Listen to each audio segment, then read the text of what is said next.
international humanitarian law obligations. It is likely that some of these actions amount to war crimes. These actions merit the strongest possible response available to this Council. In particular, the Council must use all its powers to ensure accountability for any crimes under international law, including war crimes and crimes against humanity committed during the conflict and occupation. The ICJ therefore urges this Council to counter impunity by creating a commission of inquiry as proposed in the draft resolution.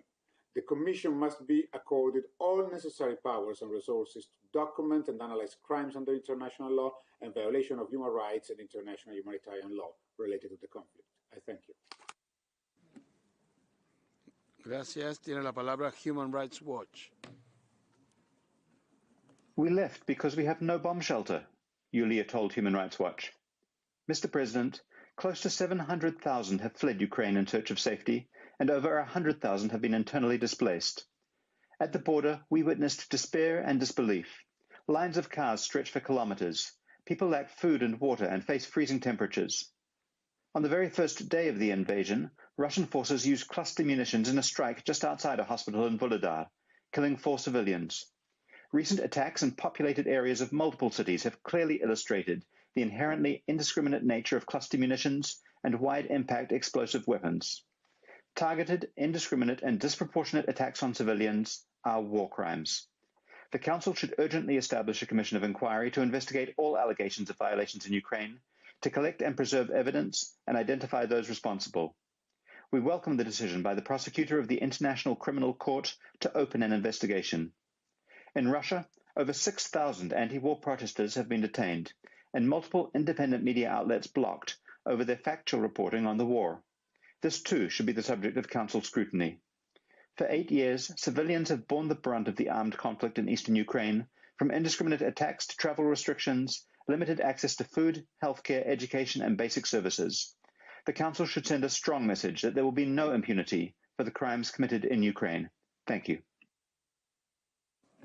Thank you. Tiene la palabra a joint statement, Engineer Dumont. Welcome this urgent meeting on Russia's aggression against the people of Ukraine. On the 24th of February, the Ukrainian ambassador requested this council to meet, quote, as urgently as possible. Now, in other past situations, the council convened within a day. Why this time on Russian aggression did it wait a full week? For the men, women, and children under attack, every day of delay by the international community is lethal. This council just heard from the Russian foreign minister. He said President Putin has, quote, an unwavering respect for the Ukrainian people, and that, quote, we do not intend in any way to infringe on the interests of the citizens of Ukraine. Mr. President, the opposite is true. The truth is that Russian forces invaded Ukraine in flagrant violation of the United Nations Charter and international law. The truth is that Russian forces are bombing cities indiscriminately, killing and wounding innocent civilians, a gross violation of the Geneva Conventions and international humanitarian law. The truth is that Russia's assault on Ukraine has turned 500,000 people into refugees, forcing them to flee their home for neighboring countries, killed an estimated 2,000 people, and injured many more. The truth is that Russia is committing war crimes. And so the question before us today is this: will the international community defend the rules-based international order? Dictators around the world are watching. If they see that Russia succeeds in its wanton aggression, they will draw the lesson that anything goes. We will see more invasions, more tyrannies, attacking their neighbors, and more terrorism. Thank you. Thank you. Tiene la palabra International Bar Association. The International Bar Association's Human Rights Institute resolutely condemns the ongoing and unjustified military invasion of Ukraine by the Russian Federation as a flagrant violation of international law, including the UN Charter. We are dismayed at the emerging reports of violations of international human rights and humanitarian law, including violations of the right to life, liberty and security occurring in Ukraine. We also firmly condemn the arbitrary detention of peaceful protesters in the Russian Federation and in Belarus, and violations of the right to assembly, association and expression and media freedom. We are alarmed by ongoing violations in areas controlled by Russia and in the temporarily Russia-occupied Crimea, involving extrajudicial killings, abductions and enforced disappearances. The Bari urges the Russian Federation to immediately and unconditionally cease its military invasion into the Ukrainian territory. We urge all parties to ensure immediate, safe and unhindered humanitarian access. The Bari welcomes the decision of the ICC prosecutors to proceed with opening an investigation into the situation in Ukraine. We call on this Council to take all possible actions to ensure accountability for perpetrators, to end impunity and to prevent further deterioration of the situation. The Bari strongly supports the establishment of a commission of inquiry to initiate prompt, independent and impartial investigation into all violations. Thank you. Thank you. Tiene la palabra Associazione Comunità Papa Giovanni 23.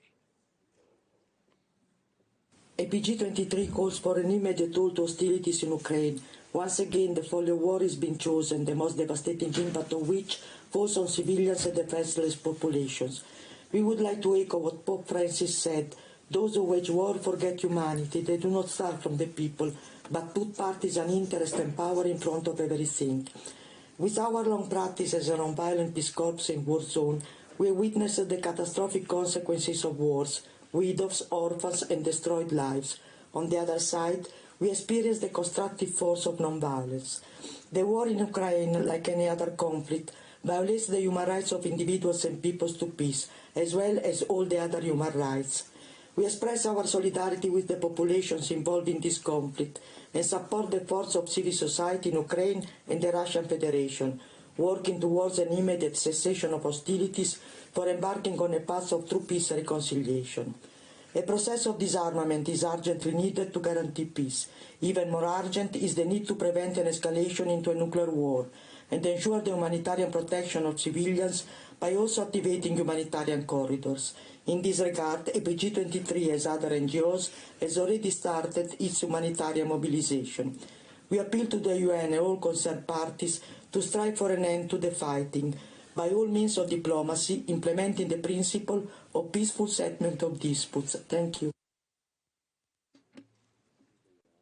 Thank you. Tiene la palabra United Nations Watch.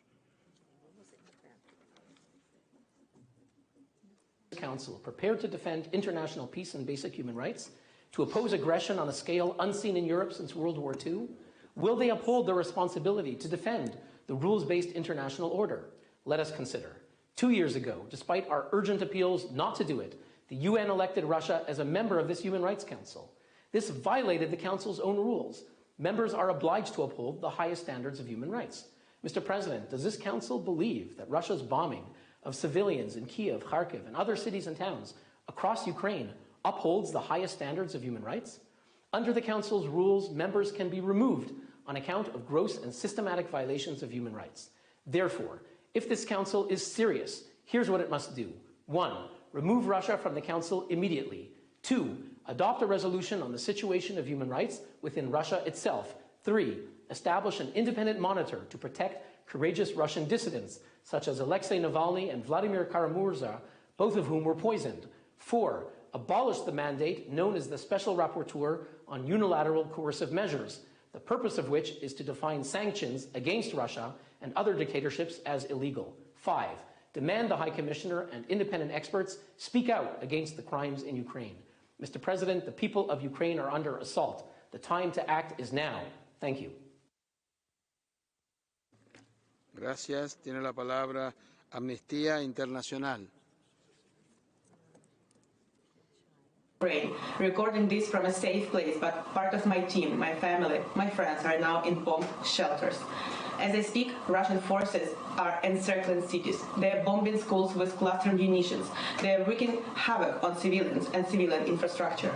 I have witnessed firsthand the unimaginable horror that I would wish on no one, and I fear the worst is yet to come. Russia's invasion to my country is deplorable. It is a violation of the United Nations Charter. It is an act of aggression and an international crime. It cannot stand. As a civilian in Ukraine, as a member of Amnesty International, I look to the UN Security Council for protection, for myself, for my family, for my country, for all those fleeing, for the civil society community in Ukraine operating at great risk. Yet, The Security Council is blocked by the same government that now invades and attacks. This is perverse. It is twisted. It is wrong. I now look to the Human Rights Council and to the ICC with the hope that their responses will be meaningful. This council must create a mechanism to protect the most vulnerable, promote accountability, and preserve evidence of crimes. I also look to Russia, where I see people taken to the streets to oppose this invasion. The same authorities that seek to crush my country are also seeking to crush their voices. The Human Rights Council must act with courage and ambition to stand against of all these violations and crimes. Gracias. Tiene la palabra Caritas Internationalis. Caritas is gravely concerned by the current alarming humanitarian and human rights situation in Ukraine, with many civilian casualties. Caritas is witnessing alarmingly high numbers of internally displaced people and people fleeing into neighboring countries, and we appreciate their generosity and solidarity. The present situation in Ukraine is endangering international stability and peace, and echoing the Holy Father brings international law into disrepute. We call for international humanitarian law and human rights to be respected. The civilian population and aid workers must not be targeted, and safe evacuation of vulnerable groups must be facilitated. We appeal to the neighboring countries to continue welcoming refugees and provide assistance without discrimination, including third country nationals.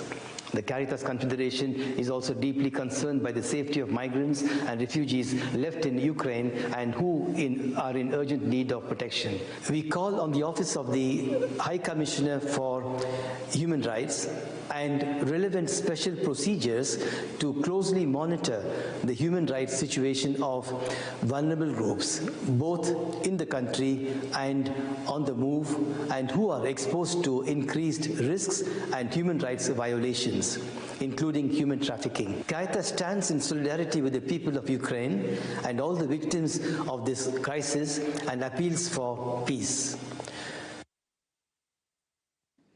Gracias. Tiene la palabra Human Rights House Foundation. Mr. President, Human Rights House Foundation strongly condemns Russia's invasion of Ukraine and is appalled by the violence inflicted upon the Ukrainian people as a result of Russia's war. We are inspired by the courage of the Ukrainian people and stand in solidarity with them as they demand international support.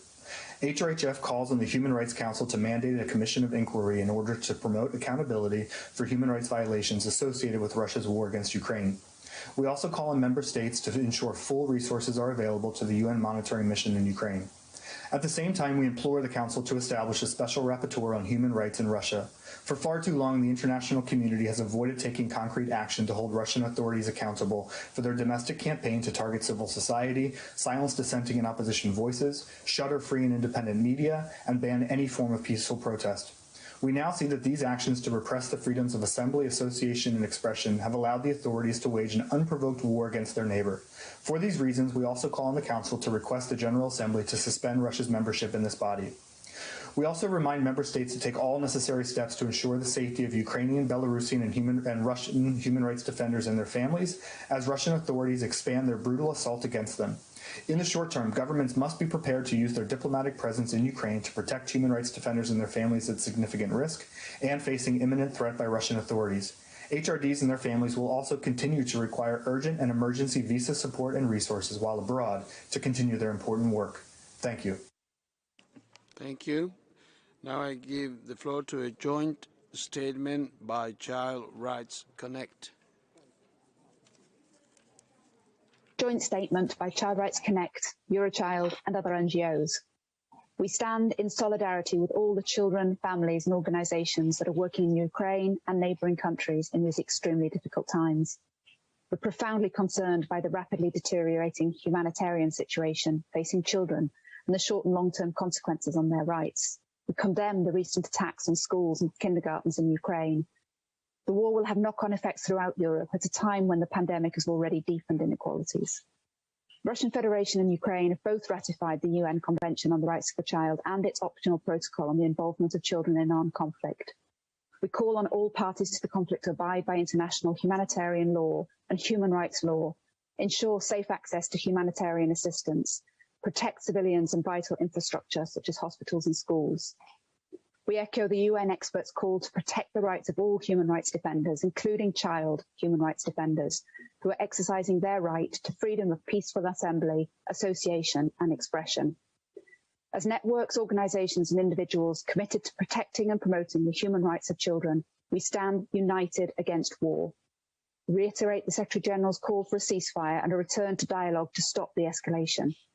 We support the establishment of a commission of inquiry by the Council and any other accountability mechanisms to deal with violations and abuses of children's rights. Thank you. Thank you. Tiene la palabra International Service for Human Rights. We condemn Russia's illegal war of aggression in Ukraine and associated massive human rights violations. We stand in solidarity with the people of Ukraine and with brave human rights defenders in Russia calling for an end to war and looking to the Council to contribute to peace, security and justice. We strongly support a commission of inquiry to promote accountability for human rights and humanitarian law violations and abuses associated with Russia's aggression. It is absurd and offensive to speak of constructive dialogue while Russian bombs and missiles indiscriminately kill Ukrainian children, women and men and destroy their hospitals and schools. We urge the Council to mandate a special rapporteur on human rights in Russia. Putin's ability to wage a war of aggression is aided and abetted by Russia's brutal repression of civil society, lack of free press, severe restrictions on freedom of expression, association and assembly, and massive disinformation. The Council should also recommend that the General Assembly suspend Russia's Council membership, which is a stain on the Council's institutional integrity. Finally, we welcome the unprecedented coordination, support, sanctions and humanitarian assistance provided by EU and other states in response to this crisis. We hope that this becomes the principal benchmark rather than the selective exception as to how the global community responds to all such grave human rights situations and brutal authoritarians.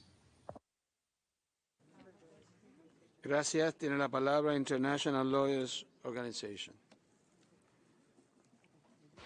Internationallawyers.org recognizes that the human right to peace is the collateral of the prohibition of the use of force and the duty of all states to resolve their disputes peacefully in the United Nations Charter. We urge both Ukraine and Russia to resolve their dispute peacefully. We urge Russia to immediately bring itself into conformity with international law by ending its use of force against Ukraine. We recognize the right of a people's fighting for self-determination to use all necessary means to achieve this right. These means should, however, be strictly directed towards achieving self-determination. We are concerned that the unlawful use of force by member states of this Council has created the impression that the use of force in international law is acceptable. We urge the Council to reiterate that all uses of force that are not a response to an armed attack are inconsistent with the right to peace. This includes the unlawful use of force against the people of Afghanistan, Iraq, Palestine, Syria, Libya, Somalia, Yemen, Sudan, Algeria, Haiti, Panama, Grenada, Vietnam, Laos, Cambodia, among others.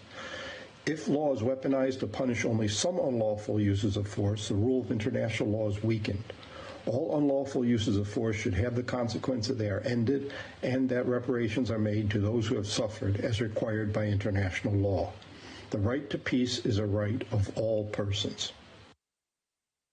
Gracias. Tiene la palabra International Human Rights Association of American Minorities.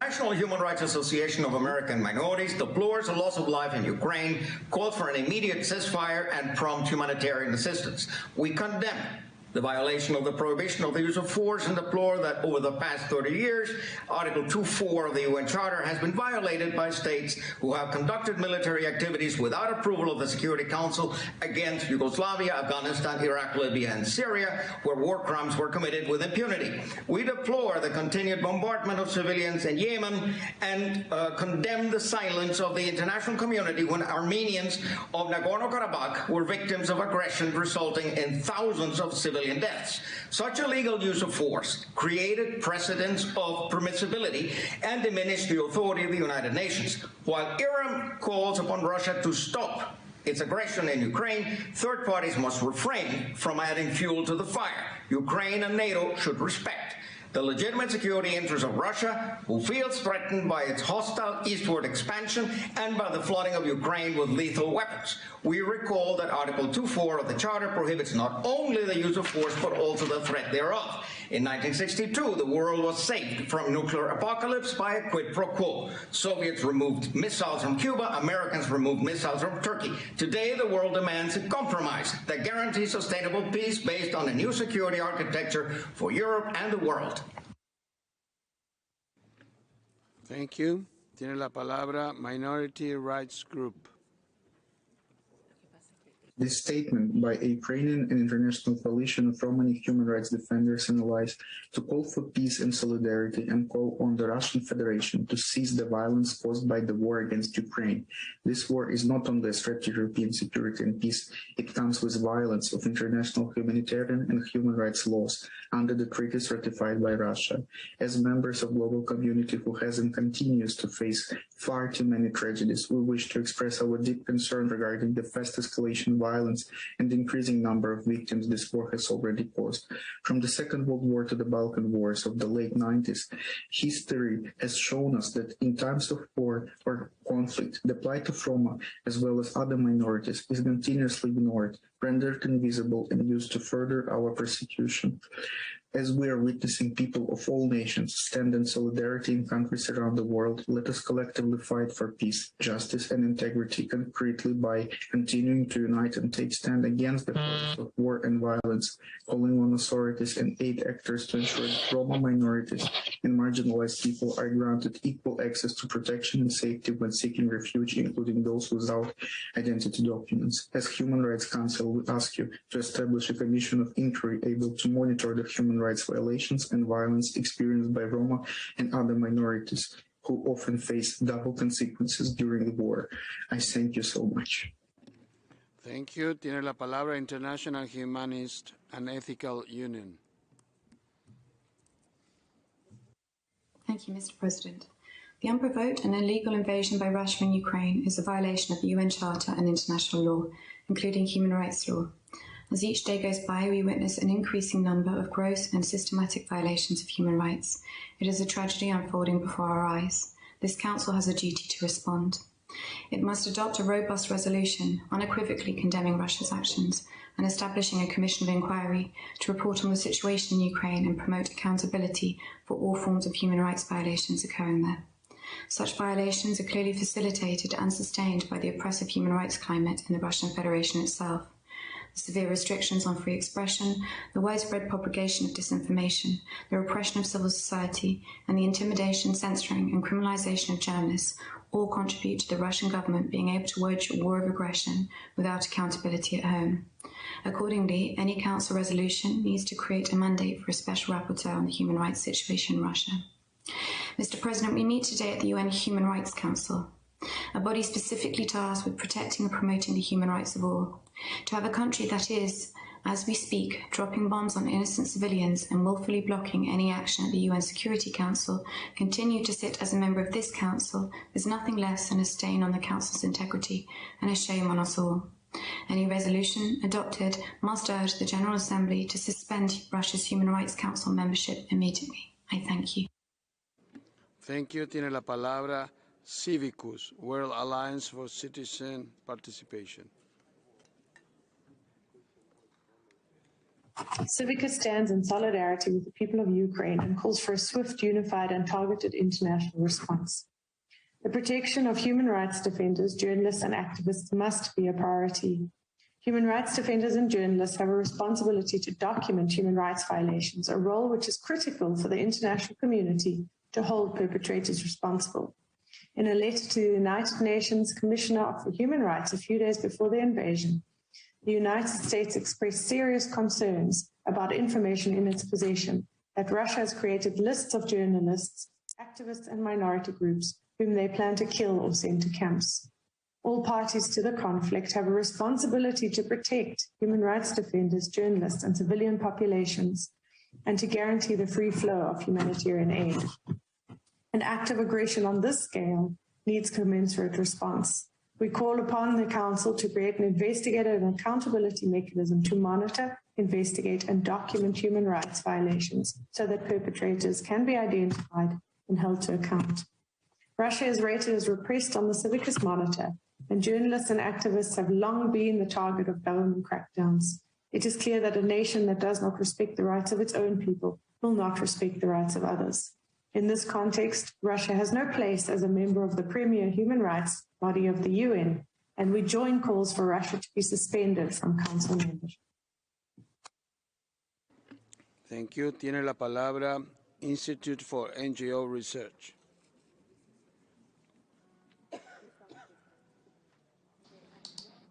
Thank you. The world is horrified and appalled by the Russian aggression against and invasion of Ukraine. Russia is engaged in mass war crimes and crimes against humanity, including indiscriminate bombings on apartment buildings, opera houses, and parks. Russia has attacked Jewish cultural heritage sites like the Bar Yar Memorial. And Russia has employed prohibited thermobaric bombs wreaking mass destruction. Unlike in other conflicts, Ukrainians are not firing hundreds of rockets a day on Moscow or St. Petersburg. They are not suicide bombing Russian buses, weddings, or kindergartens. They are not setting up their military headquarters in hospitals, nor storing mass arsenals of missiles in churches, schools, or UN facilities. They are not shooting at, balloon bombing, nor digging dozens of terror tunnels to kill and kidnap Russians living along the border. They are simply defending against a blatant attack on their existence. Since 2014, this council has done next to nothing on Russia's aggression in the region. It has adopted no company blacklist for Russian settlement business. There have been no moves to cooperate with ongoing ICC investigations. There have been no commissions of inquiry, permanent or otherwise. And just last week, a day before the invasion, OHCHR accepted a $2 million donation from Russia. Will this donation be returned? Will the members here adopt the resolution and establish a commission of inquiry? Will they provide evidence to the ICC now that the prosecutor has opened a full investigation? Mr. President, we shall wait and see. Thank you. Gracias. Tiene la palabra Mat for Peace, Development and Human Rights Association. شكرا سيدي الرئيس. تعرب مؤسسة ماعت للسلام والتنمية وحقوق الإنسان عن قلقها العميق ازاء التطورات الأخيرة في أوكرانيا، حيث ترى أن هذا التصعيد بين الجانبين الروسي والأوكراني يقوض السلم والأمن الدوليين ويجعل المدنيين هدفا للأعمال العدائية غير المشروعة التي تتعارض مع مبادئ وأحكام القانون الدولي الإنساني. لقد خلفت هذه الحرب التي لم يمر عليها سوى بضعة أيام أكثر من 100 قتيل في صفوف المدنيين، بينهم أكثر من 50 من النساء والأطفال وإصابة 400 آخرين، فيما اضطر نحو 600 ألف مدنيا للفرار جراء هذا التصعيد. لاحظت مؤسسة ماعت وجود هجمات عشوائية مدمرة للبنية التحتية والأعيان المدنية استخدمت فيها الذخائر العنقودية وهي أسلحة عشوائية محظورة دوليا. سيد الرئيس، ترحب مؤسسة ماعت بقرار الاتحاد الأوروبي بمنح اللاجئين الأوكرانيين حق الحماية والعمل في دول الاتحاد لمدة 3 سنوات، وتطالب مؤسسة ماعت بالوقف الفوري لإطلاق النار والانخراط في مفاوضات غير مشروطة للوصول إلى هدنة إنسانية تضمن وصول المساعدات إلى الفئات المتضررة. شكرا سيد الرئيس.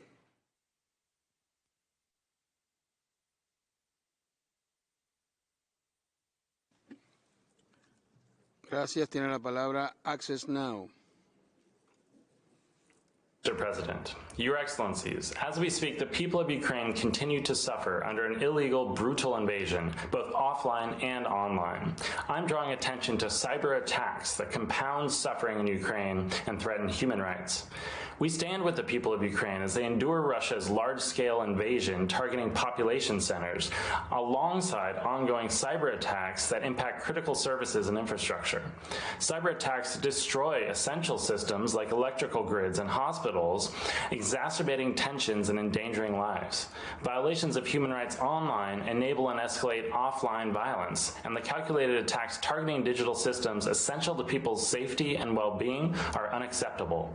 We urge the Council to take action now, first, by unequivocally condemning attacks on Ukraine's internet, telecoms, and broadcast infrastructure, which deliver essential information and systems, and to investigate serious violations of international human rights law, online and offline. Second, establish and uphold clear people-first cybersecurity standards and condemn cyber warfare as a threat to human rights in Ukraine and seek accountability for cyber attacks.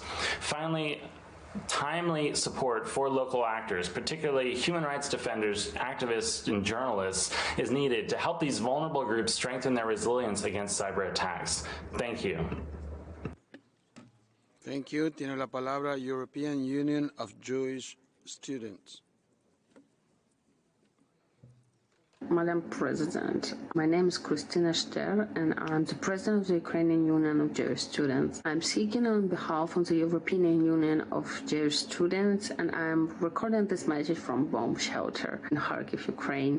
So, since the start of the Putin's invasion in Ukraine, the shelling in Kharkiv never stopped, but has intensified day on a day. On Monday, I was only 500 meters away from the Russian rocket hit the building, killing 11 innocent lives, including children. Putin war has now claimed and countless lives, and the death toll is on the rise. Putin claimed that the intended denazify Ukraine, and yet our president is Jewish. Yet Putin's army bombed the site of Babi Yar, whereas 33,771 Jews were murdered during the Shoah. Yet more than the 10,000 Shoah survivors are fearing about their lives.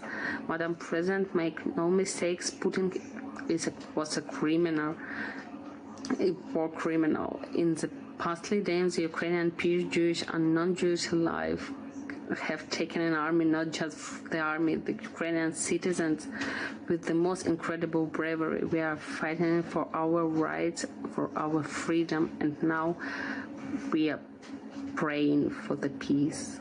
Please help us. Gracias. Tiene la palabra Partners for Transparency. Thank you, Madam President. There is no way to deny the facts indicating escalation of indiscriminate attacks on civilians objects in the framework of the armed conflict between the Russian and the Ukrainian armed forces, which violated all international laws, especially the rules of international humanitarian law. As all parties showed as a blatant disregard for the lives of civilians and used weapons with a wide impact on densely populated areas. All parties involved in the crimes against civilians and the evidence obtained by the Partner for Transparency confirms the involvement of all parties in the crime against civilians. In this way, the Ukrainian army continue to target public service and population points in Donetsk. And this regard also, the Russian army launched a number of indiscriminate attacks on the number of Ukrainian cities. So, Partner for Transparency recommends that the necessary for all parties to stop targeting civilians with respect for the international humanitarian law. Second, the need to investigate all human rights crimes that occurred during this conflict and hold this responsibility on account to prevent immunity through the human rights mechanism for the Human Rights Council. Thank you, Madam President.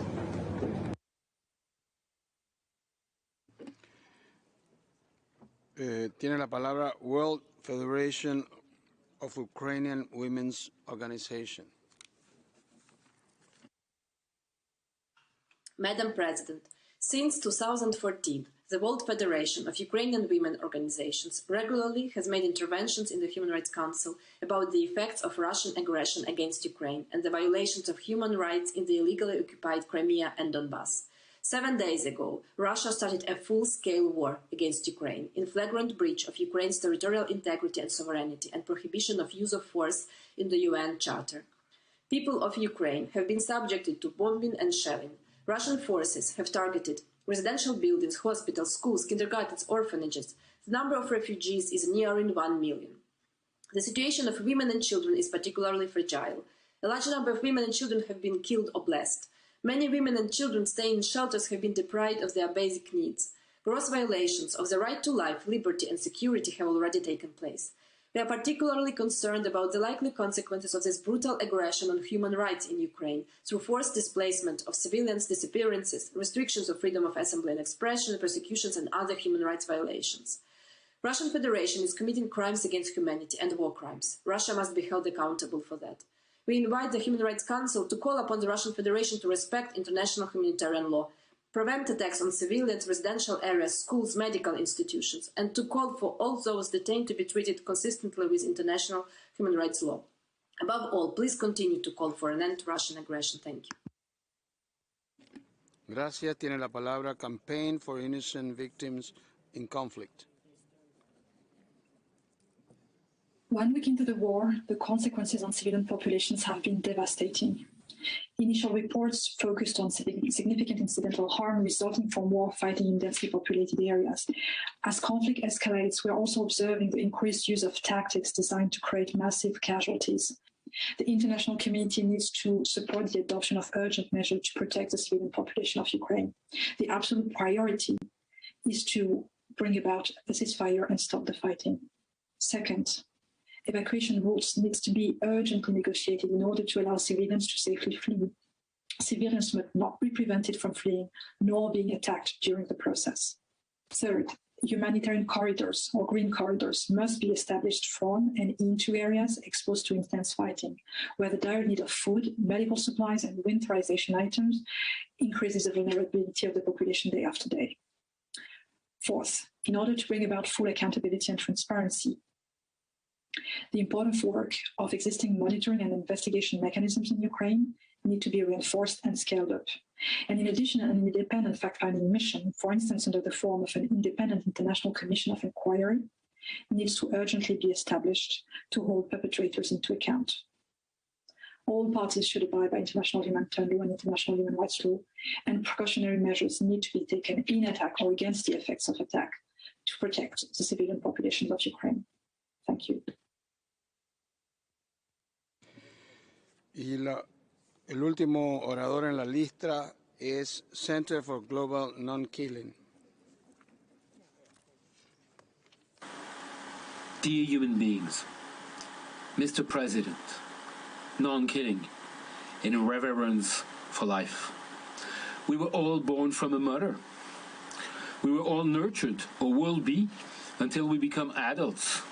Persons capable of reasoning, capable of love, and thus of respect for life, every life, universal life.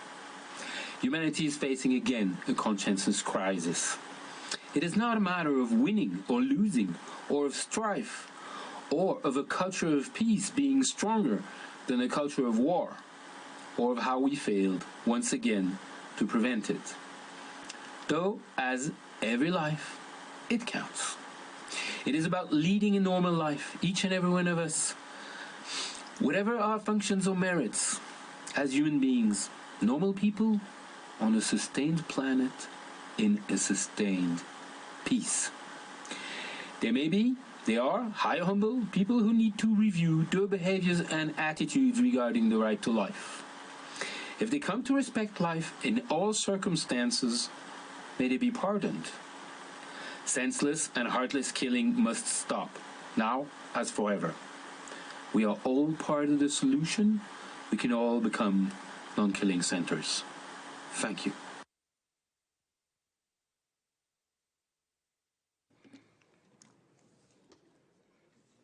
Muy bien, muchas gracias. Este fue el último orador de la lista.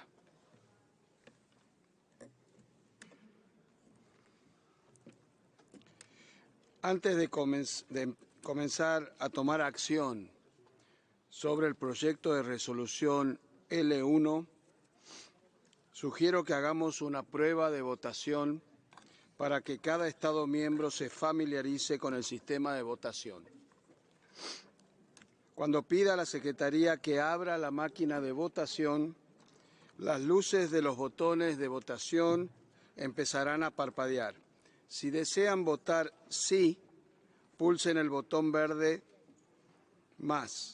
Para el no, pulsen el botón rojo menos y el botón blanco 0 para la abstención.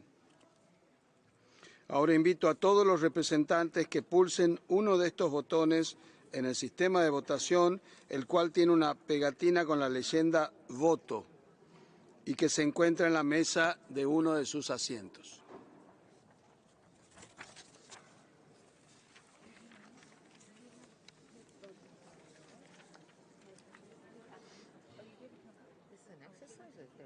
Exercise.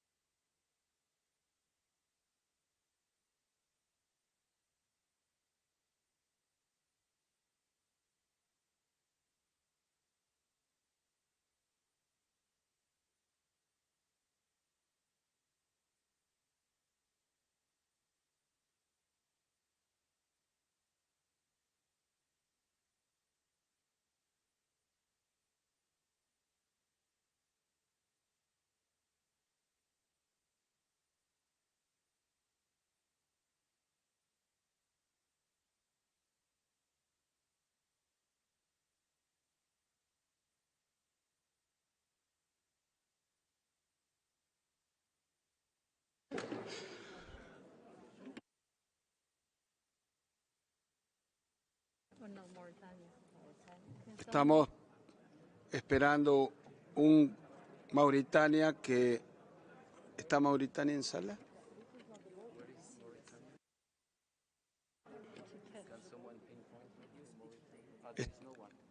¿No está Mauritania en la sala? Ok.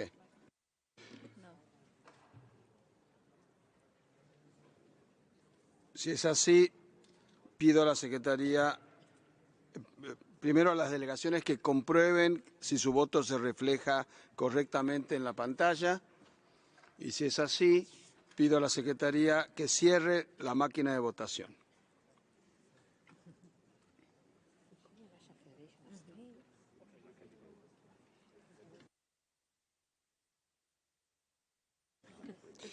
Ahora vamos a empezar a tomar acción sobre el proyecto de resolución. Les recuerdo que el proceso de votación es un proceso en el que participan solo los Estados miembros.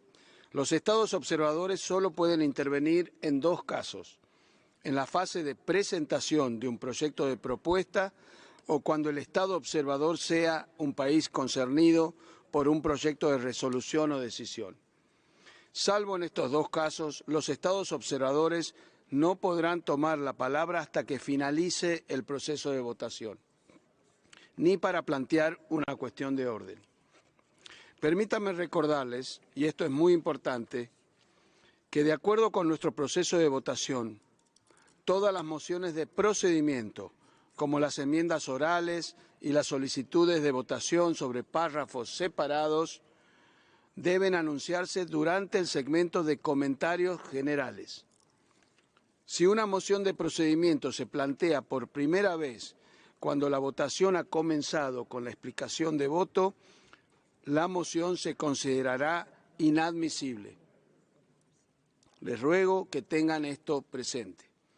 También les recuerdo que de acuerdo con el artículo 128 del Reglamento de la Asamblea General, el patrocinador de un proyecto de propuesta o de una enmienda no está autorizado a explicar su voto sobre su propuesta o enmienda. Por último, el tiempo de intervención durante el proceso de votación es de 3 minutos para todos y todas. Excelencias,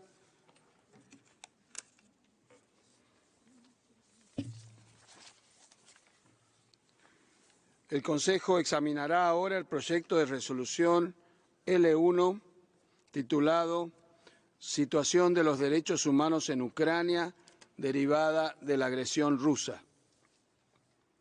Doy la palabra a la representante de Ucrania para que presente el proyecto de resolución L1 titulado Situación de los derechos humanos en Ucrania derivada de la agresión rusa. Señora embajadora, tiene la palabra.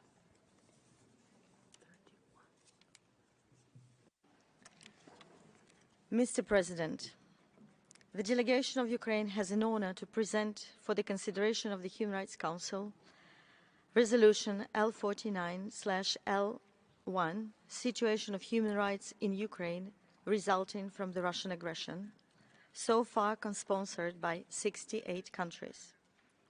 The aim of this resolution is for the Council to exercise its primary mandate and to put an end to human rights crisis in Ukraine caused by unjustified and unprovoked military aggression by the Russian Federation. Russia attacked not only Ukraine, but every country in this room by breaching the UN Charter and fundamental principles of international law with acute human rights ramifications. Thousands of innocent civilians have now lost their lives. Russian forces continue deliberate and indiscriminate shelling of the Ukrainian cities. The number of people who were displaced has already exceeded 1 million. Destruction of the civilian infrastructure has left hundreds of thousands without access to electricity or water and other essential needs. The shelling of Europe's largest nuclear plant may lead to a global catastrophe. The situation in Ukraine is a matter of deep concern for international human rights institutions, including UN High Commissioner for Human Rights and Human Rights Council special procedures. Building upon the adopted 2 days ago General Assembly resolution Aggression against Ukraine, the present draft resolution reaffirms support for sovereignty and territorial integrity of Ukraine, condemns Russian aggression and calls for the withdrawal of Russian forces from Ukraine. The draft also includes a number of provisions that focus on human rights and humanitarian violations perpetrated by the Russian Federation. Most importantly, the initiative envisages the establishment of a commission of inquiry, which will investigate all alleged violations and abuses of human rights and violations of international humanitarian law and related crimes in the context of the Russian Federation's aggression against Ukraine, including their root causes. In the process of elaborating this initiative, we engaged with numerous delegations from every region of the world. I wish to thank all colleagues for their constructiveness and valuable proposals, including those submitted during the 2 rounds of informal consultations. We have made our best efforts to accommodate most of the received comments and suggestions and genuinely believe that the revised version, which have been distributed among delegations, has become stronger. Mr. President, the irrefutable evidence of gross and systematic human rights violation, as well as war crimes and crimes against humanity by Russia against the people of Ukraine, are building up with every minute of this war. We know who the war criminals are and who is the chief among them. It is our common duty to ensure accountability by mandating the documentation and verification of Russia's crimes and identification of those responsible.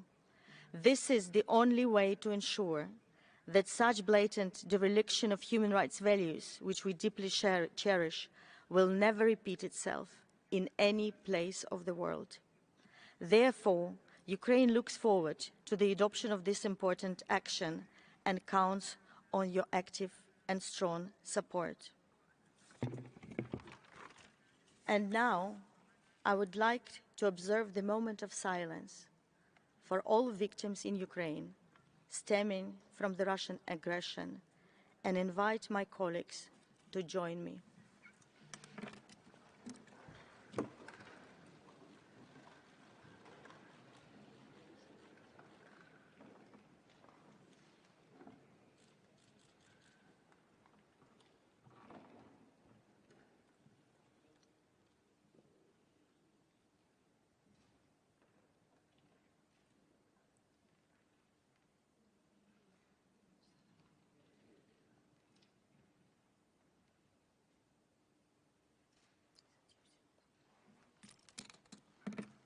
I thank you, Mr. President.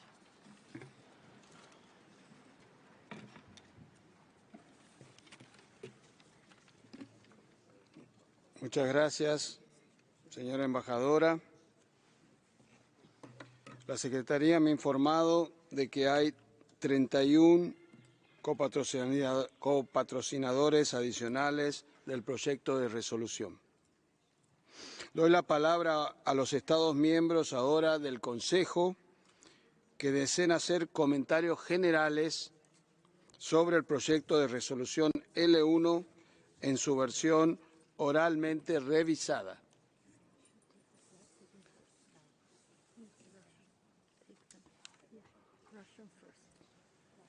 La delegación de la Federación Rusa tiene la palabra.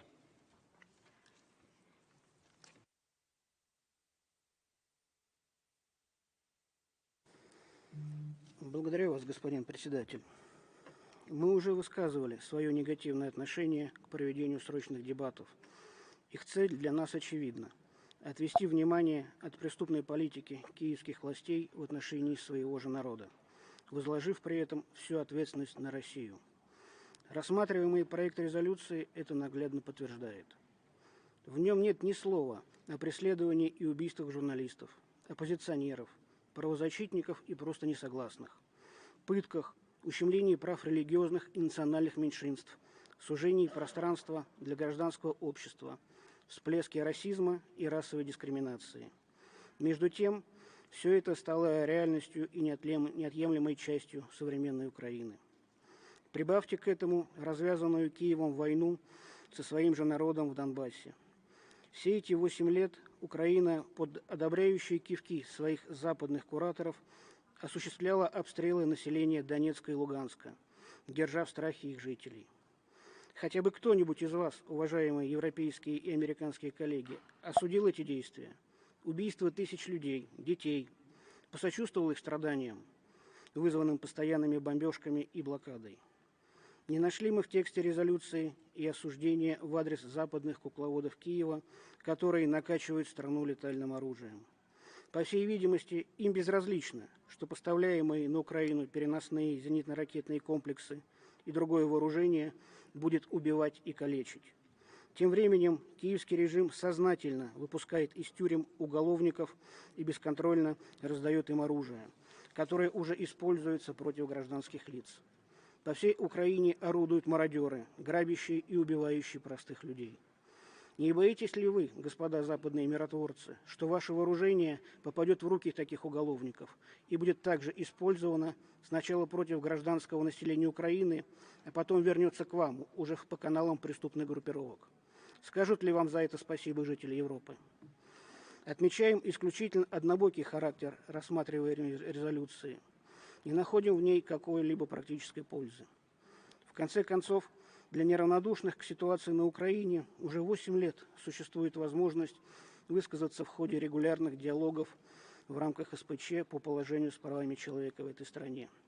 Добавим сюда наблюдательную миссию ООН по правам человека на Украине, которая все эти годы собирает и обобщает информацию о том, что там происходит. Это делает создание нового механизма по расследованию бесполезной траты средств, которые можно было бы направить на помощь простым гражданам Украины. Однако все это вряд ли заботит авторов резолюции, использующих любые средства для того, чтобы возложить всю ответственность за происходящее на Украине на Россию. В этой связи мы просим поставить проект резолюции на голосование и будем голосовать против этого документа. Призываем делегации также выступить против этой инициативы. Господин председатель, только что прошла минута молчания, против которой мы ничего не имеем. Считаем, что любая человеческая жизнь бесценна и требует от того, чтобы они помнили. Надеемся, что почти в память всех погибших на Украине в этот момент зал, хотя бы и присутствующие в нем дипломаты и представители Управления Верховного комиссара ООН по правам человека, наконец вспомнили о тысячах замученных и убитых киевским режимом жителей Донбасса. Благодарю вас.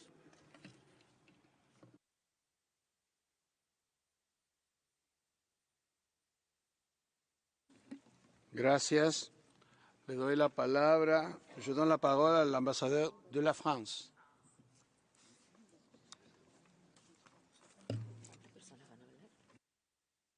Merci, Monsieur le Président. Monsieur le Président, Madame la Haute-Commissaire, j'ai l'honneur de m'exprimer au nom des États membres de l'Union européenne qui sont membres du Conseil des droits de l'homme. Ce commentaire général a été approuvé par l'Union européenne dans son ensemble.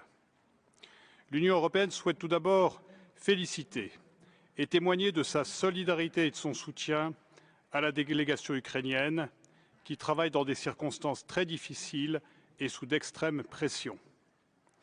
Dans l'épreuve, vous avez fait tout votre possible pour tenir compte des préoccupations et des demandes de vos partenaires du monde entier afin de présenter un texte équilibré et de permettre à davantage de délégations de le coparrainer et de voter oui.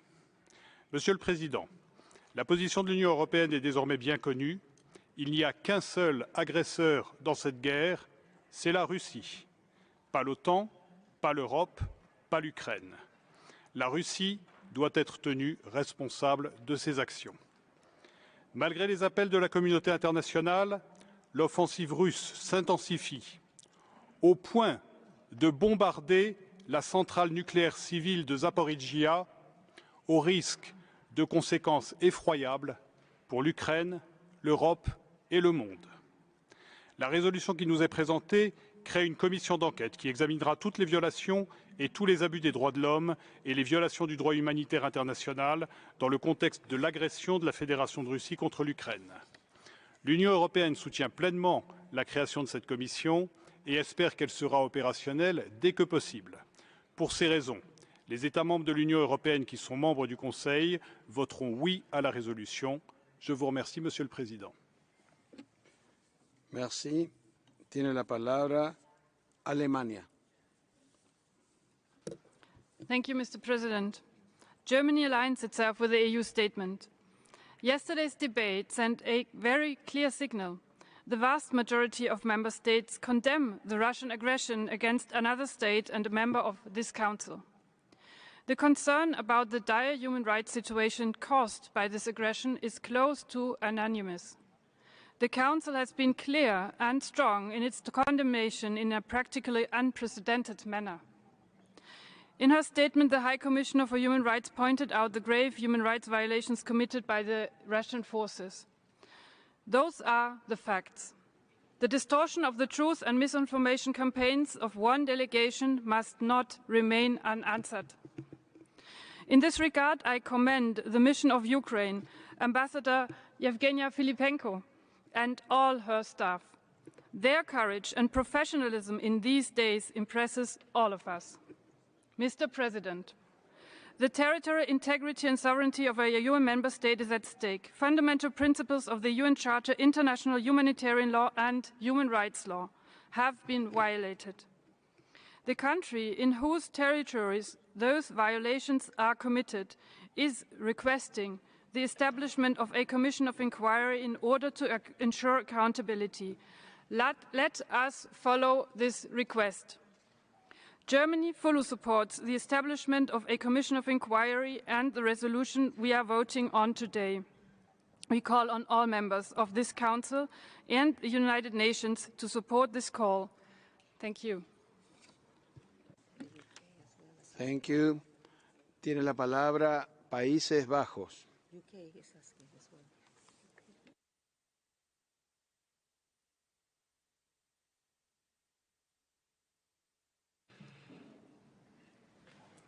Thank you, Mr. President.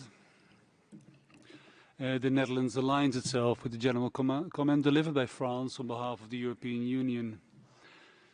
Mr. President, the world is faced with a unique and difficult challenge. Global peace is at stake. This requires a careful and unified response. Before us today is a strong resolution that condemns the Russian aggression and reflects the gravity of the situation. The Netherlands will vote in favor of the resolution. And we will do so because the resolution contributes to international monitoring and ensures accountability through the creation of a commission of inquiry, with a strong mandate to collect and consolidate evidence of violations and abuses. The establishment of this commission of inquiry is a crucial step towards accountability and the prevention of impunity. We commend Ukraine for the transparent and inclusive manner in which it led the negotiations carried out under very difficult circumstances. We expect the international community to continue to be united in its condemnation of the Russian aggression and its commitment to resolving the crisis through peaceful means. And therefore, we call on all members of this Council to vote in favor of the resolution. I thank you, President. Gracias. Tiene la palabra Polonia.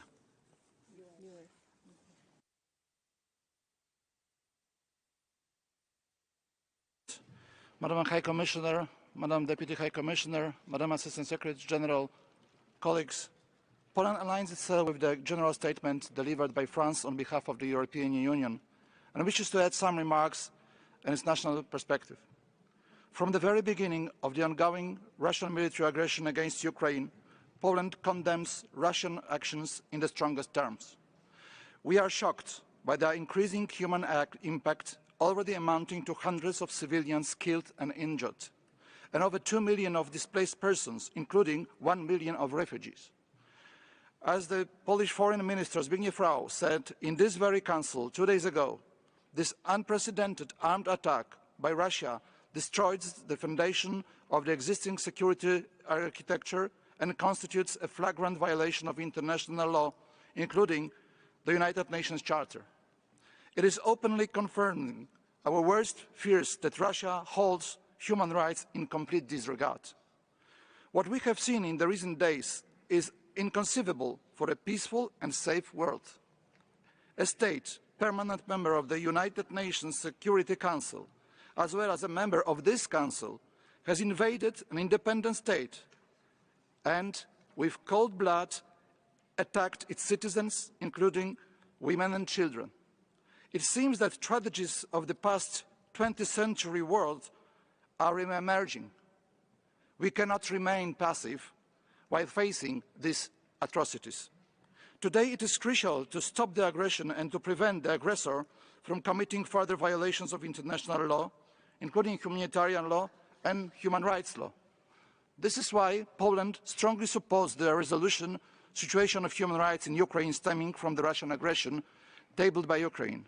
This resolution focuses on the critical human aspect of the Russian aggression, but also proposes to establish a commission of inquiry to investigate all human rights violations and abuses related to this aggression, and to collect the evidence with a view to bring the perpetrators to justice. This is of crucial importance for us, for this Council, to make this happen. And for these reasons, Poland will support the resolution, will vote in favor of this resolution, and respectfully ask all the other members of this Council to do so. I thank you. Gracias. Tiene la palabra el Reino Unido. Mr. Presidente. 4 years ago today, Russian military intelligence officials carried out a chemical attack in the British city of Salisbury. Today, we see Russian forces attacking a nuclear energy plant in Ukraine. There is no limit, it seems, to the actions of President Putin's regime. This week we have seen an unprecedented show of unity by the international community. In the UN Security Council, in the UN General Assembly, and today, I hope, here in this Council, of which we are tribute to our Ukrainian colleagues who, working in the most difficult personal and professional circumstances, as they think of their loved ones under attack from missiles and bombs and tanks and the streets of their homeland, have risen with the greatest professionalism to work with all of us to ensure that today this Council speaks out in the clearest possible terms in support of the very principles on which this organisation was founded, in support of the Charter, in support of international law, in support of territorial integrity, in support of sovereignty, in support of democracy, in support of human rights, and in support of fundamental freedoms, the freedom for a country to choose its own destiny. I urge all our fellow members of this Council to join with us to support Ukraine in this hour of need and to support the draft resolution in front of us. Thank you very much. Gracias. Tiene la palabra Lituania.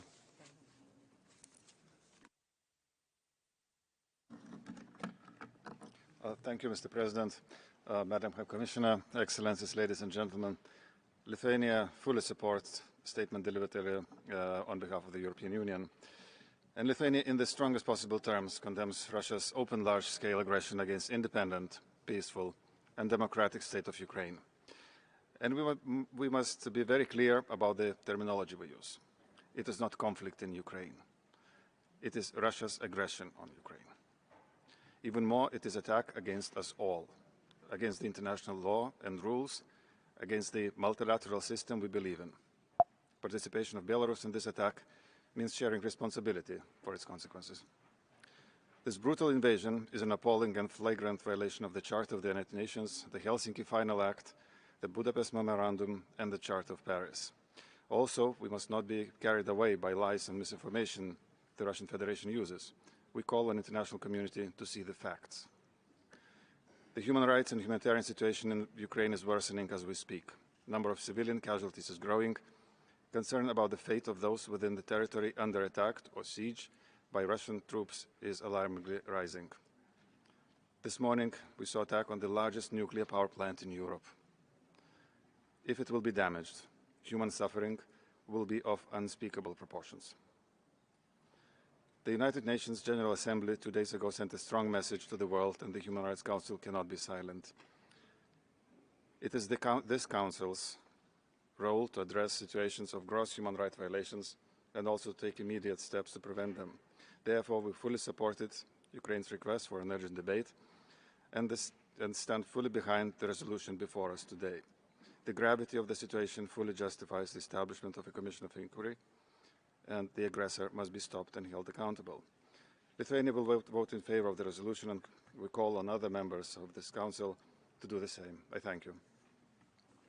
Gracias. Tiene la palabra la delegación de Estados Unidos de América.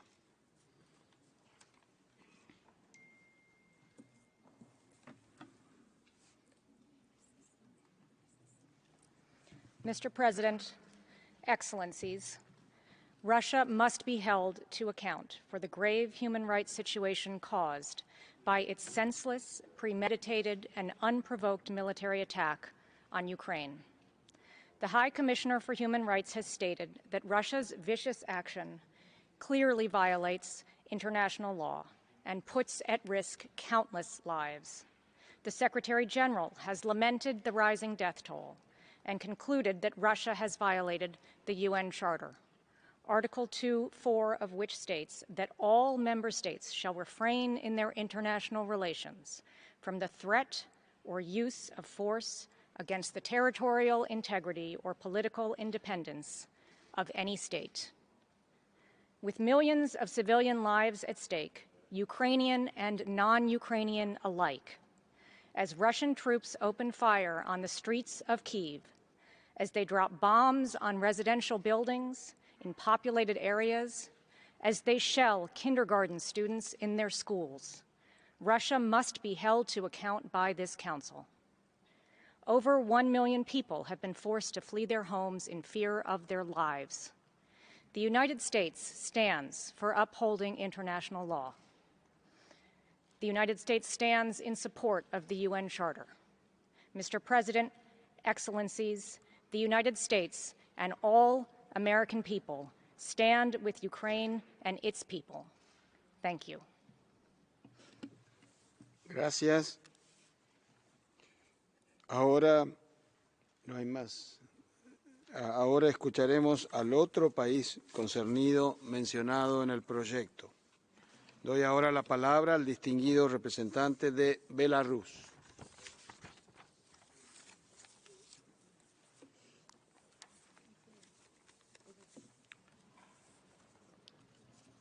Благодарю, господин председатель. Мы не поддерживаем представленный проект резолюции Л1. Этот документ не содействует политико-дипломатическому урегулированию конфликта. Беларусь приняла участие в консультациях по Л1 и внесла ряд конструктивных предложений, нацеленных на поддержку переговорного процесса между сторонами конфликта в текущей ситуации, когда льется кровь братских славянских народов. К сожалению, наши предложения проигнорировали. Шокирует тот факт, что в резолюции нет ни слова про переговоры и мир. Похоже, что поддержка переговорного процесса ради мира волнует белорусских дипломатов больше других. Сожалеем мы о том, что авторы резолюции проигнорировали предложения Беларуси, нацеленные на предотвращение попадания в зону конфликта наемников и летального оружия. Ряд западных стран осуждает Беларусь за, как они выражаются, поддержку агрессии против Украины. И об этом идет речь в Л1.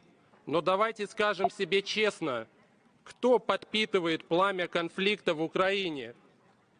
В отличие от соавторов резолюции, Беларусь не направляет в зону конфликта оружие и наемников. И нет ни одного белорусского солдата на украинской земле. И напротив, по сообщениям, Польша уже пропустила только из Хорватии 200 наемников. Отдельные западные политики поддерживают призывы к иностранцам ехать воевать в Украину. Германия и Литва, которая говорит о нашей ответственности, заявили, что не будут препятствовать выезду в зону конфликта так называемых добровольцев. Вы, соавторы проекта резолюции Л1, упрекающие нас в нарушениях прав человека, предали свои идеалы, которым поклонялись, когда сейчас без колебаний лишаете инвалидов права на участие в Паралимпийских играх, запрещаете спортсменам участвовать в международных соревнованиях, лишаете миллионы людей по всему миру права на свободу передвижения, закрывая воздушное пространство, когда разрываете контракты с артистами, отчисляете по национальной принадлежности студентов из университетов, останавливаете гуманитарные проекты для детей, отключаете людей от международных платежных систем и сервисов, лишаете людей права на информацию, отключая им доступ ко всем информационным ресурсам из России и Беларуси. Даже сайты белорусских дипмиссий с консульской информацией, адресованной простым гражданам, полностью заблокированы в Европе. Этим самым соавторы резолюции вытерли ноги о всеобщую декларацию прав человека. Вы извратили смысл работы правозащитных механизмов ООН и УВКПЧ, фактически лишили их нейтральности и превратили в проводников своих интересов, сузив их функции до подобия судилищ. Беларусь, как братский народ России и Украине, сейчас обеспечивают условия для того, чтобы стороны конфликта могли в безопасных условиях договориться друг с другом. И мы планируем продолжить эту благородную миссию, потому что понимаем, что скорейшего завершения конфликта ждут все народы. По вышеуказанным причинам Беларусь призывает не поддерживать проект резолюции Л1. Я благодарю вас.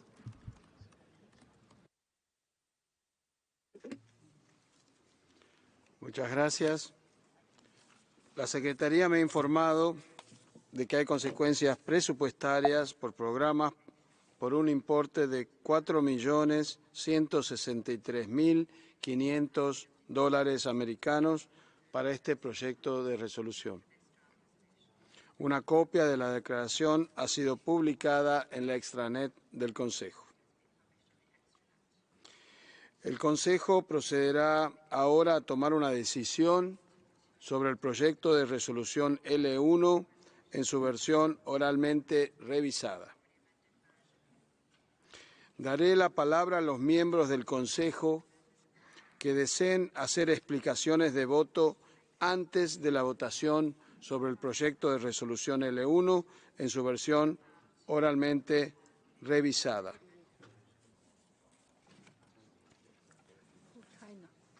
La delegación de China tiene la palabra.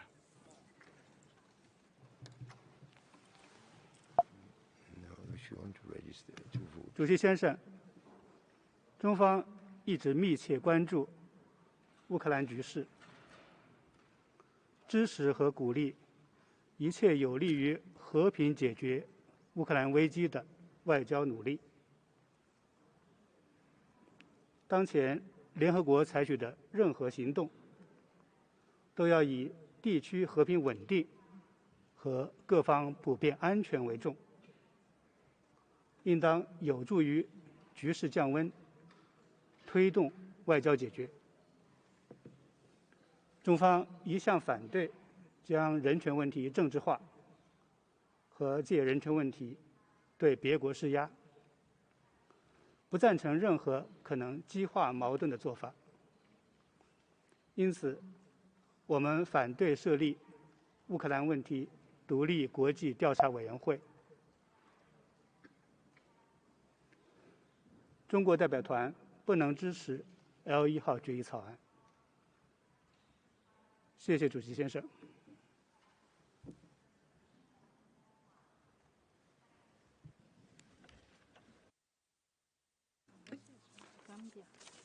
Muchas gracias. Tiene la palabra Gambia.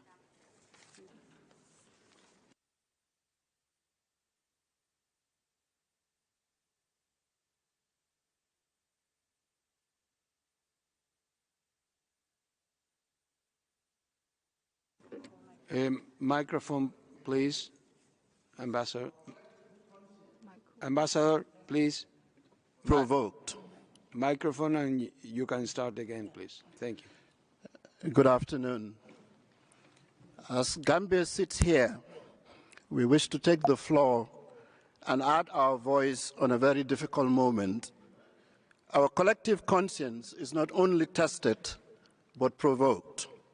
The fact that the global community is dealing with this very unfortunate situation, and more importantly, loss of human lives and rights, is indeed disheartening.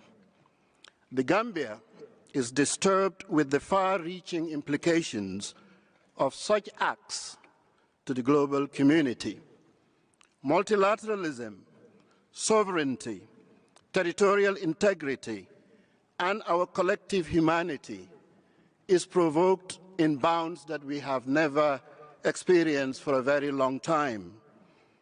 The Gambia stands for upholding international law and the UN Charter and protection of humanity and sovereignty of nations.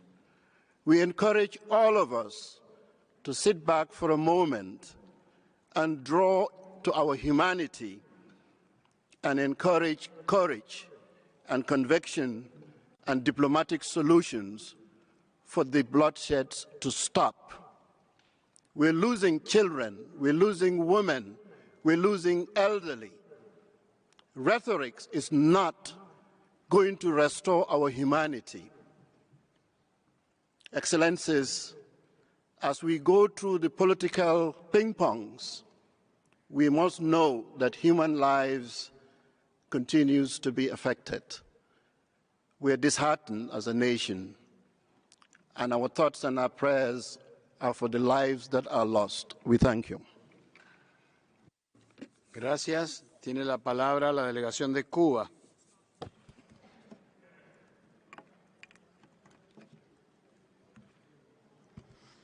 Muchas gracias, señor presidente. Señor presidente, Cuba es un país defensor del derecho internacional y la Carta de las Naciones Unidas, referencias medulares para los países pequeños contra el hegemonismo, los abusos de poder y las injusticias. Defendemos la paz en todas las circunstancias y nos oponemos sin ambigüedades al uso o amenaza del uso de la fuerza contra cualquier Estado. Estamos comprometidos con el derecho internacional humanitario y llamamos a todas las partes a proteger la población, sus bienes y la infraestructura civil. Lamentamos profundamente las pérdidas de vida de inocentes.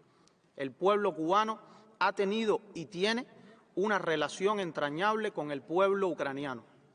Señor presidente, Cuba ha rechazado siempre la selectividad, los dobles raseros y la manipulación de los derechos humanos con fines políticos. Es un tema que conocemos bien. Nuestro país es víctima directa de esas inaceptables prácticas.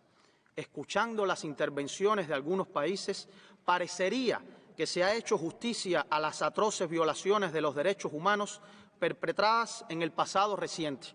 Baste mencionar los vuelos secretos con personas secuestradas, las ejecuciones extrajudiciales, la imposición de medidas coercitivas unilaterales y criminales bloqueos contra pueblos enteros. y el establecimiento de campos de concentración y tortura. Ni una sola resolución se ha podido adoptar sobre esas graves situaciones. No lo han permitido muchos de los que hoy demandan actuación inmediata ante los acontecimientos en Ucrania. Señor presidente, como cuestión de principios, Cuba comparte la posición del movimiento de países no alineados contraria a la imposición de resoluciones y mandatos contra países. Jamás se logrará una real cooperación en materia de derechos humanos sin el consentimiento y el compromiso de los Estados concernidos. El proyecto de resolución presentado vulnera los principios básicos del diálogo respetuoso, la no selectividad y la no politización que deben guiar la labor de este Consejo. Es un texto parcializado que no responde a preocupaciones genuinas por la situación de derechos humanos en Ucrania. Mucho menos ofrece soluciones para promover el ejercicio efectivo de esos derechos, sin exclusiones. Asignar responsabilidades a solo una de las partes involucradas es, cuando menos, un enfoque sesgado e incompleto del asunto, que no podemos apoyar.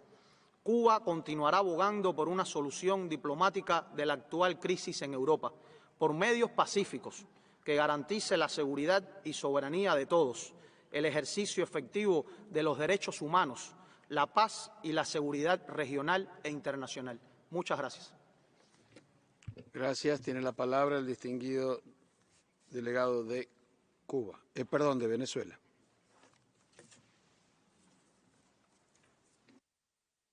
Gracias, presidente. Venezuela reitera todo lo expresado en el día de ayer durante este debate urgente sobre la crisis en Ucrania. Para nosotros resulta claro que son las graves provocaciones de Estados Unidos y la OTAN, basados en una peligrosa visión hegemónica del mundo, las que agudizaron el conflicto y originaron todo el sufrimiento actual a las poblaciones de Ucrania y Rusia.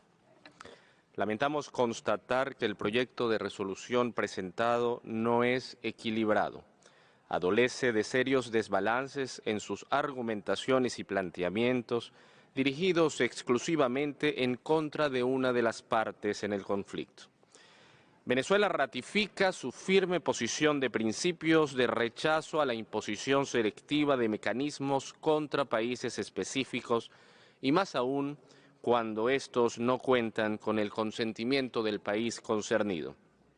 No podemos aceptar bajo ningún concepto la instrumentalización de los derechos humanos con fines políticos. Saludamos con esperanza y optimismo la continuación de las negociaciones en curso entre las partes y hacemos un llamado a acelerar la desescalada y encontrar fórmulas de entendimiento sobre la base de un diálogo franco que no sea entorpecido por injerencias externas ni presiones financieras o políticas como las medidas coercitivas unilaterales implementadas contra la Federación de Rusia en abierta contravención al derecho internacional. Señor presidente, sin menoscabo de conocer y condenar las causas de la actual situación, Venezuela tiene un amplio historial en la mediación diplomática y en la resolución de conflictos. Recordamos, por ejemplo, el compromiso personal y diplomático del presidente Hugo Chávez para lograr la pacificación de nuestra vecina Colombia, dejando a un lado cualquier consideración bélica.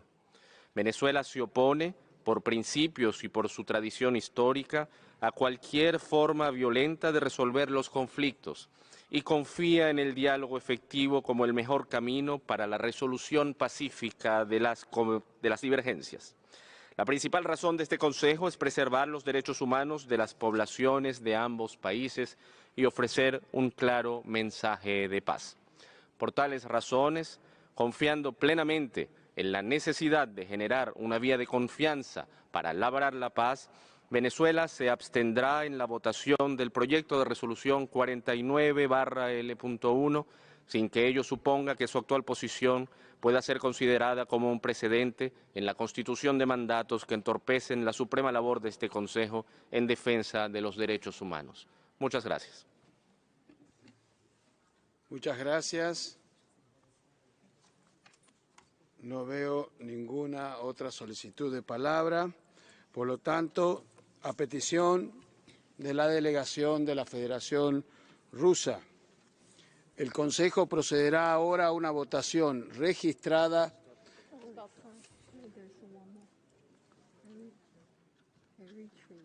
Perdón, la delegación de Eritrea tiene la palabra.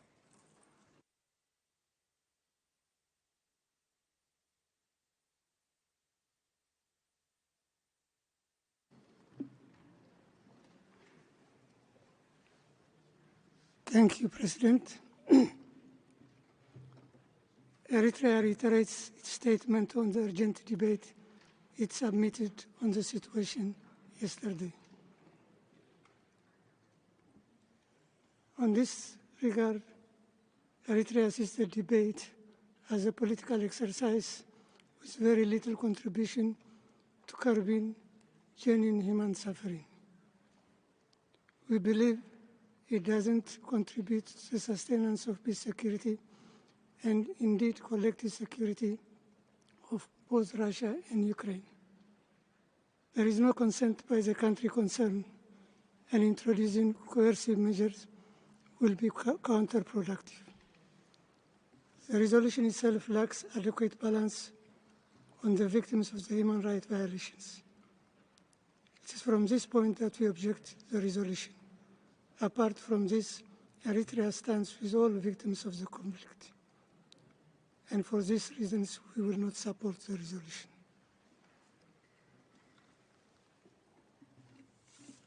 Gracias. Ahora sí, no habiendo más solicitudes de palabra, a petición de la delegación de la Federación Rusa, el Consejo procederá ahora a una votación registrada sobre el proyecto de resolución L1 en su versión oralmente revisada. Pido ahora a la Secretaría que abra el dispositivo de votación y solicito a todas las delegaciones que registren su voto.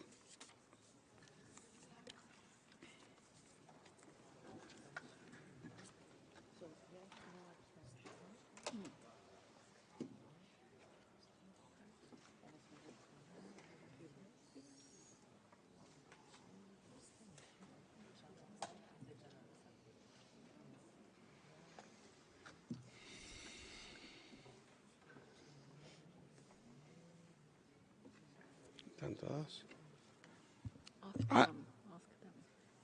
Han registrado todas las delegaciones su voto.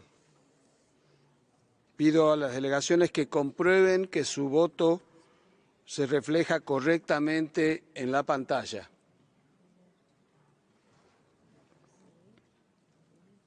Si es así, pido a la Secretaría que cierre el dispositivo de votación.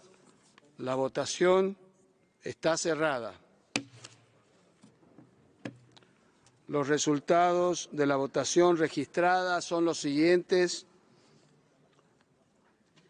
32 votos a favor, 2 votos en contra, 13 votos en abstención.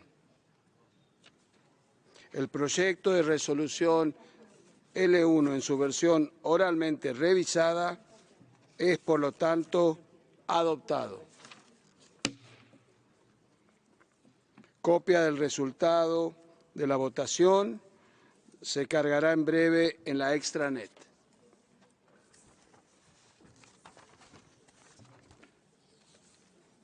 Ahora le doy la palabra a los miembros del Consejo que deseen hacer explicaciones de voto luego de la votación. La delegación de Qatar tiene la palabra.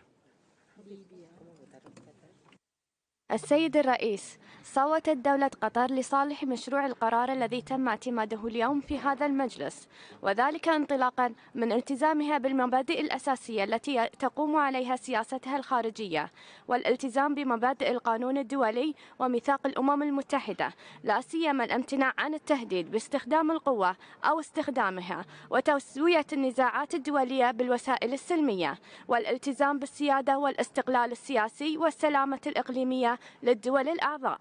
ومن هذا المنطلق تؤكد دولة قطر على احترام سيادة واستقلال أوكرانيا ووحدة أراضيها في حدودها المعترف بها دوليا. السيد الرئيس، لقد استند تصويت دولة قطر على مشروع القرار على أساس قانوني، حيث ركز مضمونه على المواثيق والأعراف الدولية وميثاق الأمم المتحدة ومبادئ القانون الدولي والقانون الدولي لحقوق الإنسان والقانون الدولي الإنساني، وهي مبادئ مشتركة ومتفق عليها. وإننا نفهم أن الغرض من مشروع القرار هو إقامة هذه المبادئ الراسخة والتأكيد عليها. السيد الرئيس، تؤمن دولة قطر بأن السبيل الوحيد لتسوية النزاع الدائر في أوكرانيا وتلبية المشاغل المشروعة لجميع الأطراف يتمثل في عدم اتخاذ ما من شأنه أن يؤدي إلى مزيد من التصعيد، وحث جميع الأطراف على ضبط النفس والمضي قدما في الحوار البناء والمسار الدبلوماسي من أجل التوصل إلى حلول شاملة وتوافقية ومستدامة مبنية على تنفيذ الاتفاقات القائمة ومبادئ القانون الدولي وميثاق الأمم المتحدة. كما تعرب دولة قطر عن القلق من تفاقم الحالة الإنسانية الراهنة للمدنيين في أوكرانيا، وتؤكد على ضرورة تيسير وصول المساعدات الإغاثية للمحتاجين والالتزام بالمبادئ الأساسية لتقديم المساعدات الإنسانية وضمان سلامة المدنيين والمرافق المدنية كأولوية قصوى. ختاما، تواصل دولة قطر اتصالاتها مع جميع الأطراف وتحثهم على إنهاء الأزمة بالحوار والطرق الدبلوماسية، كما تقوم بالتنسيق مع الجهات الإنسانية من أجل تقديم المساعدات إلى جميع المحتاجين لها. وشكرا السيد الرئيس. Muchas gracias. Tiene la palabra la delegación de Libia.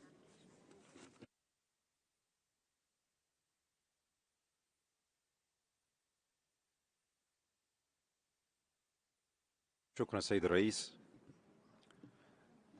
سيد الرئيس، لقد صوتنا دعما لقرار مجلس حقوق الإنسان بشأن الوضع في أوكرانيا نتيجة للعدوان الروسي، وذلك التزاما منا بمبادئ القانون الدولي وميثاق الأمم المتحدة، والتي تمنع التهديد باستعمال القوة واستخدامها ضد سلامة الأراضي أو الاستقلال السياسي لأي دولة أو على أي وجه آخر لا يتفق ومقاصد الأمم المتحدة.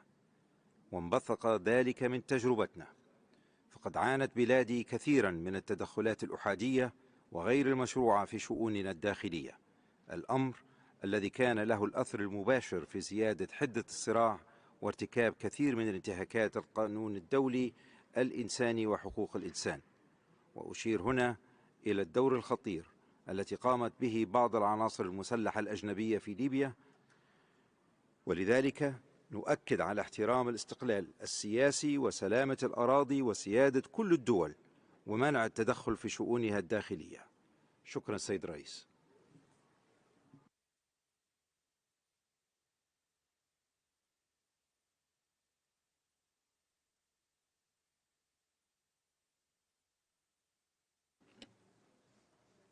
Shukran. Tiene la palabra la delegación de Malasia.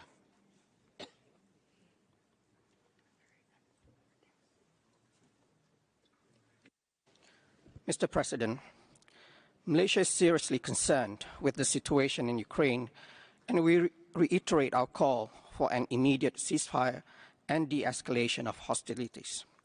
We call upon all parties to uphold and respect the principles enshrined in the Charter of the United Nations and international law, including respect for sovereignty and territorial integrity, as well as peaceful settlement of disputes and the maintenance of international peace and security. Malaysia abides and strongly upholds the principles and purposes of the United Nations Charter and international law, and these principles have guided us in our decision today. Malaysia believes in the important role of the Human Rights Council in addressing human rights situations in impartial and objective manner. Thus, it is always our endeavor to help create the right fundamentals for constructive engagement and dialogue at the Council. It is driven by our desire to ensure the continued relevance and effectiveness of the Human Rights Council. This is in accordance with the pledges we made when we sought membership of this Council. This Council is far too important, and we must not set it up for failure. Malaysia has voted in favor of the resolution based on our strong conviction of the need to uphold the fundamental principles of the United Nations Charter. It is important that all parties cooperate and abide by the decisions contained in the resolution. At the same time, we strongly encourage members of this august body to continue to facilitate dialogue in a balanced and objective manner towards finding a diplomatic solution to the conflict. This is our collective responsibility in accordance with our commitments under the Charter. Thank you. Thank you. Tiene la palabra Nepal.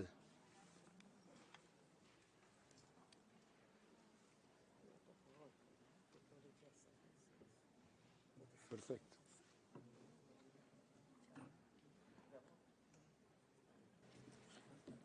Mr. President, the situation in Ukraine is a matter of grave concern. It is urgent to ensure safety and security of lives and property and protect fundamental human rights of peoples in Ukraine. All UN members have the obligation to fully respect the principles of sovereignty and territorial integrity as enshrined in the UN Charter. Diplomacy and dialogue should be fully utilized by the parties concerned to resolve disputes peacefully and amicably.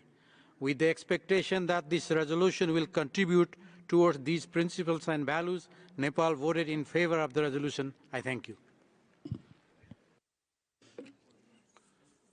Gracias. Tem a palavra a delegação do Brasil.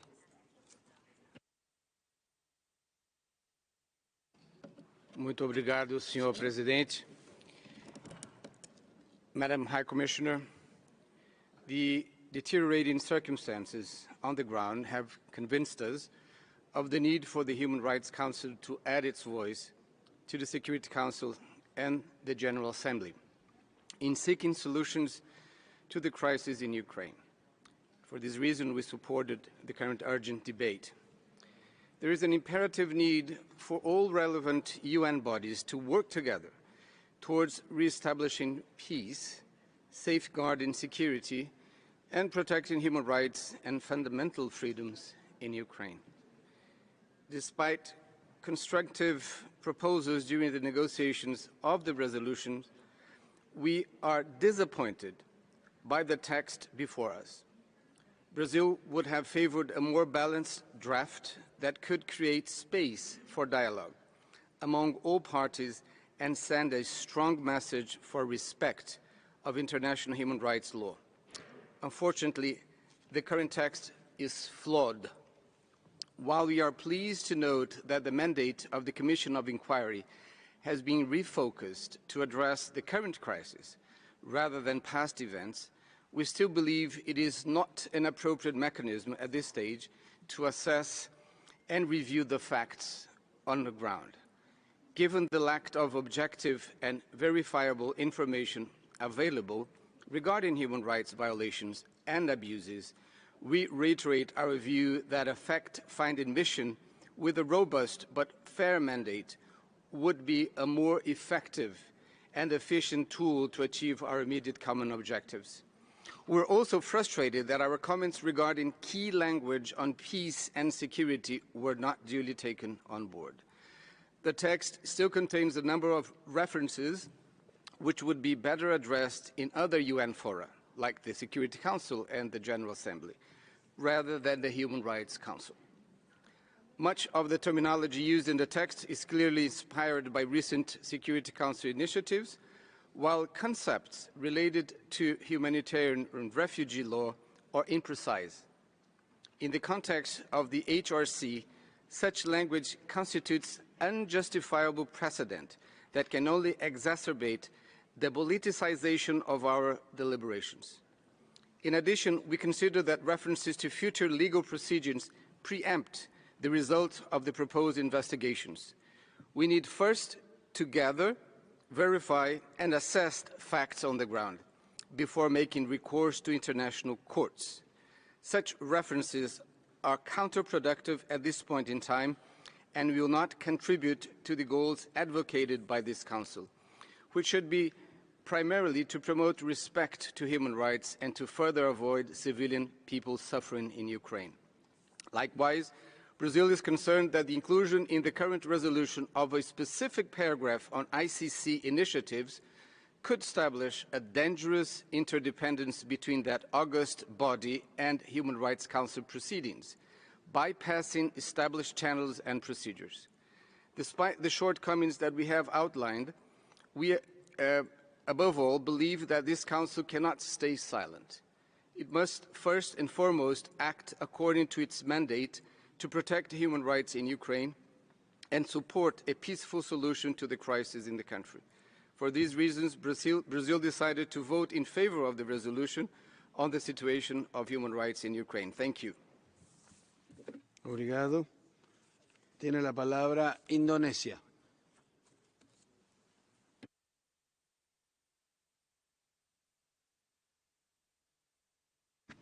Mr. President, respect toward the sovereignty and territorial integrity for all nations, and not only for some nations, has been two of the most fundamental principles that Indonesia deems utmost importance, including in our nation-building journey. For this reason, Indonesia rejects any action that undermines these principles, including military aggression and support of separatism against sovereign state. The attack against Ukraine has resulted in a loss of innocent lives and massive displacement, which also affected a substantial number of Indonesian citizens living in Ukraine. We therefore welcome the resolution prioritization of civilian protection, the call for immediate, safe and unhindered humanitarian access, and protection of all persons fleeing the conflict without discrimination. In this regard, we called upon the Council to also pay particular attention to the racism and discrimination based on race, nationality, and ethnicity that has become prevalent in the media coverage of the attack. At the same time, Indonesia is aware that escalation of violence is not exclusively committed by only one party of the conflict. It is for this reason that my delegation has called for the cessation of hostilities, the escalation of the conflict, and for all the parties to immediately pursue peace through dialogue and diplomacy.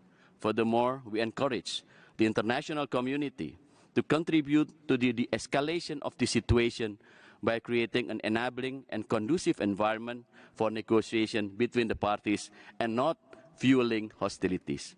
Based on this consideration, Indonesia has voted in favor of the present resolution. Thank you, Mr. Chairman. Thank you. Tiene la palabra la delegación de Ucrania.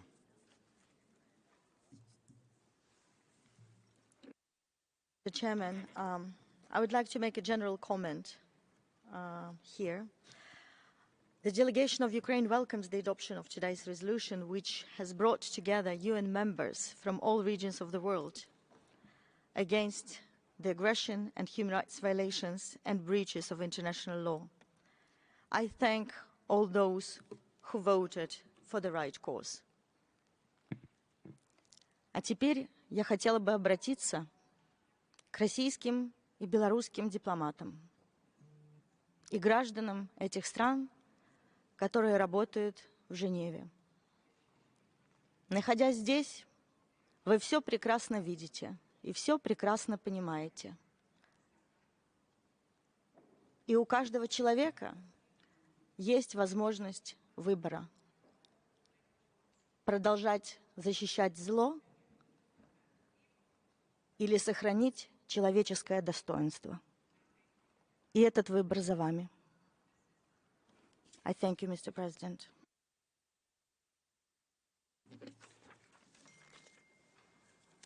Gracias. Excelencias, con esto llegamos al final del debate urgente sobre la situación de los derechos humanos en Ucrania como consecuencia de la agresión rusa. Nos volveremos a reunir dentro de unos minutos, pero en la sala 19, para tratar las cuestiones de organización y de procedimiento, abrir el punto 2 y proceder con el diálogo interactivo sobre el informe de la alta comisionada sobre los territorios palestinos ocupados. Nos vemos en la sala 19. Gracias.